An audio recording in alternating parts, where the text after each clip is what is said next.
माया बड़ी ठगनी है राजन। वो कई रूपों में मनुष्य को फंसा लेती है।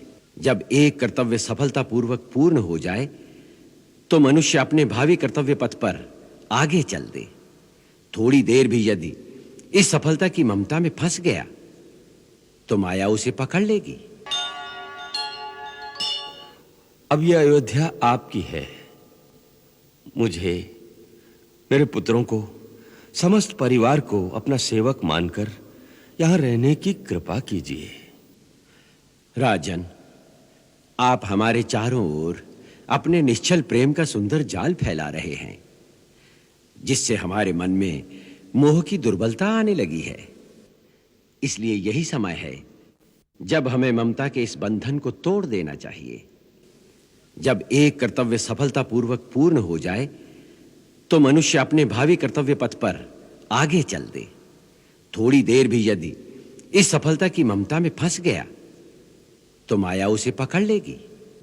ब्रह्म ऋषि, यदि आप भी माया से डरेंगे तो हम जैसे साधारण मनुष्यों का क्या होगा? आप तो वो महान विभूति हैं जिन्होंने अपने तपोबल से हमारे पूर्वज महाराज त्रिशंकु के लिए अंतरिक्ष में एक नया स्वर्ग निर्माण कर दिया था।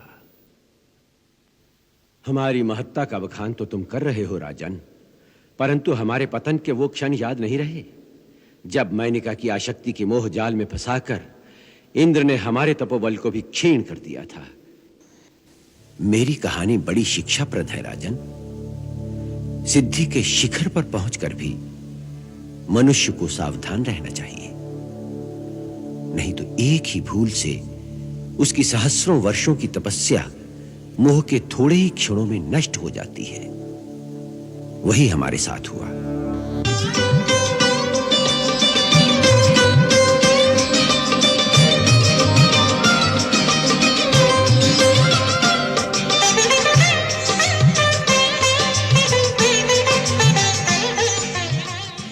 जब मैनिका इंद्र की आज्ञा से हमें भरमाने पृथ्वीलोक पर आई, उस समय हम अपने तपोबल के तेज से दिव्यमान होकर पूर्ण सिद्ध हो चुके थे। उसी कारण हमारे अंदर बहुत अहंकार था कि हमसे बड़ा अब कोई नहीं।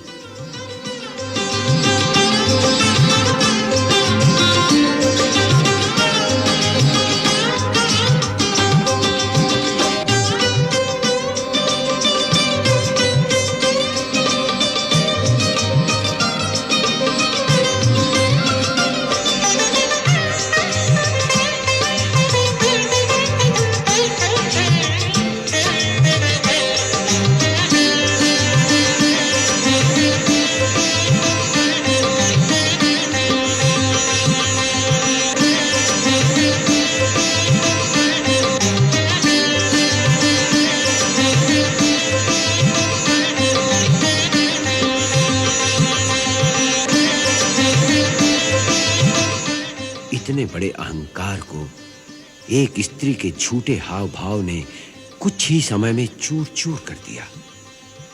हम सब कुछ समझते हुए भी नारी शरीर के मोह में फंस गए और उस एक ही क्षण में हमारे तप का सारा तेज क्षीण हो गया। माया बड़ी ठगनी है राजन। वो कई रूपों में मनुष्य को फंसा लेती है। जिस समय की बात तुम कर रहे हो उस समय माया ने हमारे अहंकार का रूप धर लिया था। यहां तक कि देवतुल्य महर्षि वशिष्ठ, देवता भी जिनकी वंदना करते हैं, उन पर भी अपनी शक्ति का दुरुपयोग करने की मूर्खता हम कर बैठे।